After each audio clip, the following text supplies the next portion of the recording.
Let's see if we can get one fucking camera to work. Because it's really, really aggravating. So hot. GoPro Hero 9, piece of shit. GoPro 10 Black, Piece of shit. piece of shit. So I go get the Instagram 360 RS 4K mod.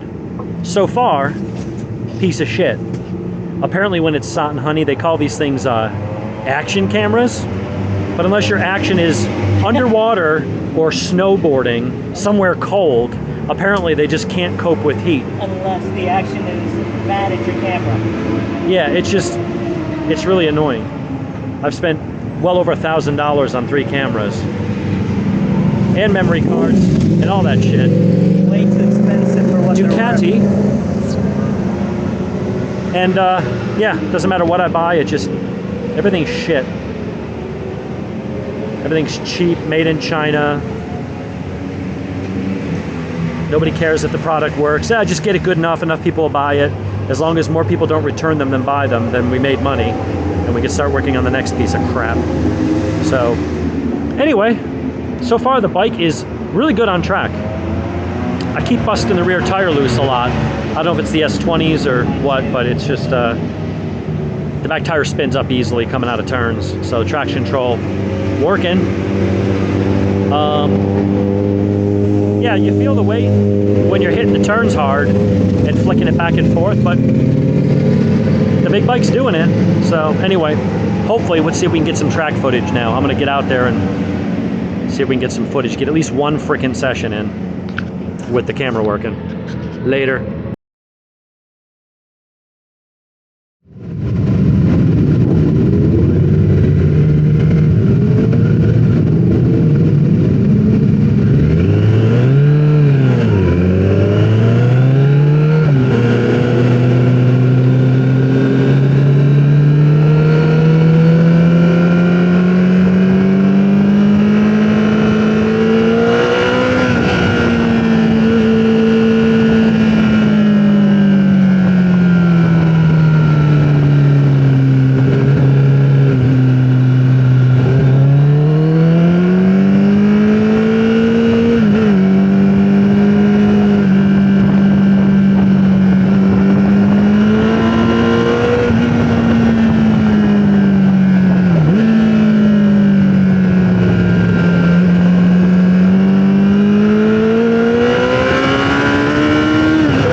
So we did get it to the track. It's hot as Hades out there. We ended up packing it in early. So there's Jimmy coming in now. We're jumping in the goddamn pool because it's ridiculously hot and humid. So, yeah, I mean, the S20s I didn't think were that great on track. The back end would spin up fairly easily. Traction control kept cutting in coming out of turn 10A. But other than that, I mean, you feel its weight in the turns. I was cooking my brakes coming down off the back straight. I need to replace the pads. Might have glazed them a little bit. But overall, it did pretty well. Suspension was good. It was very comfortable. Got through full 4 sessions with, hey, Jim. This is Kawasaki. What? I'm just kidding. I'm just kidding. So, yeah, Jimmy and I were out there. He was on an R1 and a ZX6R. And we got so far into it and then just started getting dehydrated and headaches and woozy and just too hot. So we got some track video coming up. We'll splice that in. But overall, I mean, the bike did well. The tires were okay. I've definitely had better. The front end seemed fine. The back end would squirm a lot coming off the turns. I kept seeing traction control come on. I'd feel the back end slide a little bit. It would catch it. But other than that, yeah, the S20s. I mean, they're 3 generations old. I don't know why. I make the joke that most ZX14 owners probably are going to run Shinkos anyway. So they're like, why bother putting on good tires? But S22s would be better. I'm going to go to Michelin Road 6s, I think. Maybe Dunlop Road Smart 4s. Something sticky on the side, but give me a little more longevity. But these are 1,700 something miles in 5 sessions of a track day. And believe it or not, there's actually still some tread left. So I can go another couple weeks on the street and then I'll have to replace these. But if you got any comments, it'll do it. It's a track day. It's a lot of work to get this thing to hustle through quick transitions. So my corner speed wasn't where it normally would be if I was on a 600. The advantage was I could just make up all the time on the straightaways, and I did. I just monstered past pretty much everybody out there. If they were within sight of me, for the most part, I would catch them and pass them. And if I couldn't pass them on the back straight, some of them I could just pass on the brakes coming into 10A. I'd go wide and just pass them in the turn and coming down into it. Yeah, it's a lot of weight. My brakes were I didn't get a lot of fade, but by the end of the day, my brakes were starting to squeal. So they're still working fine, but the rotors definitely got a little blued. Definitely had some heat in them. So front tire's not too chewed up. It's really just the back. I ran 32 in the back and 32 front. I normally run 36 front, 38 on the street. So there you have it. If you got questions, throw them in the comments. Tell me what you think.